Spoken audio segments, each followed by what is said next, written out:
Selamat siang, Pak. Siap, siap. Nah, terima kasih atas waktu yang sudah Bapak luangkan untuk Ya, kami wawancarai. Nah, sebelum itu perkenalkan kami dari mahasiswa Poltekkes Kemenkes Kupang, Prodi D3 Teknologi Laboratorium Medis. Nah, sebelum itu saya perkenalkan diri saya sendiri bernama Natasha Anjalisia. siap, Saya atas nama Alexandria Virginia Della Piva. siap, Saya Clemencia Monica Bero. siap, Saya Kirana Pujikan Heno. siap, siap. Dan teman kami yang sebagai kameramen itu bernama Dharma Umumuli. Ya, salam kenal. Ya, Baik Bapak, tujuan kami ke sini itu yang seperti yang sudah saya bilang itu ingin mewawancarai Bapak. Nah, tema yang akan kami wawancarai itu mengenai perdagangan manusia.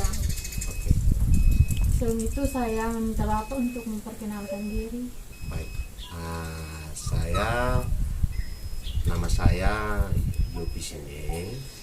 Saya anggota Polri yang bertugas di Kesatuan Polres Kupang Kota. Yang khususnya saya di Polsek Molapa.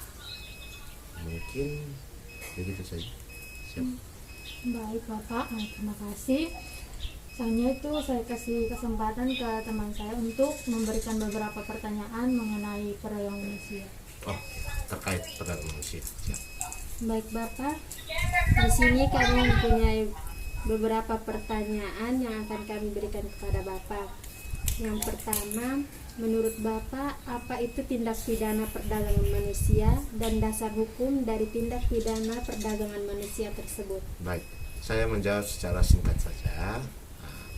Jadi suatu tindak pidana perdagangan manusia adalah suatu tindakan yang melanggar hukum, yang melanggar hak manusia itu sendiri.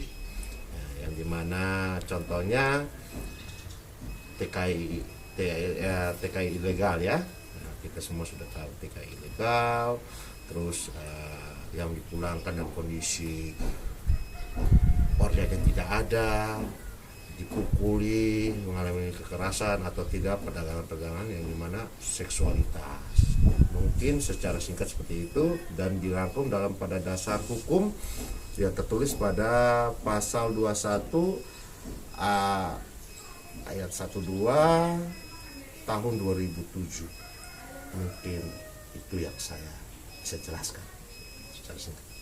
Untuk pertanyaan yang kedua, menurut Bapak, atas pengalaman Bapak, apa faktor yang menyebabkan orang masih melakukan perdagangan manusia? Faktor yang utama saja ya, yang saya ketahui adalah ekonomi. Ekonomi diiming-imingkan suatu upaya yang besar dengan keadaan kita yang misalnya kita dalam keadaan susah dan ini target iming-iming suatu yang besar, itu pasti siapapun pasti akan begitu.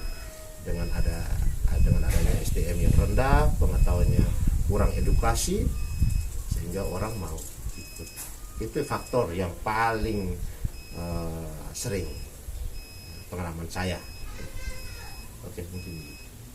Baik Bapak, untuk pertanyaan yang ketiga, menurut Bapak, saran apa yang mungkin bisa Bapak berikan minimal agar kasus perdagangan manusia ini dapat diredam? Ya, seperti yang saya penjelasan yang kedua itu masih terkait, yaitu faktor edukasi kepada masyarakat itu yang paling dibutuhkan sebenarnya, yaitu memberi penjelasan yang real dan melihat dari fakta-fakta yang sudah pernah kita alami. Contohnya ada beberapa TKI yang pulang dengan mengalami suatu kekerasan, baik itu fisik maupun seksualitas, dengan adanya suatu kekerasan yang organnya hilang, kondisinya itu. Mungkin faktor yang paling dibutuhkan adalah edukasi. Mungkin seperti itu yang saya bisa jelaskan. Baik Bapak, terima kasih atas jawabannya. Kami banyak mendapat informasi dari Bapak. Sama-sama, terima kasih.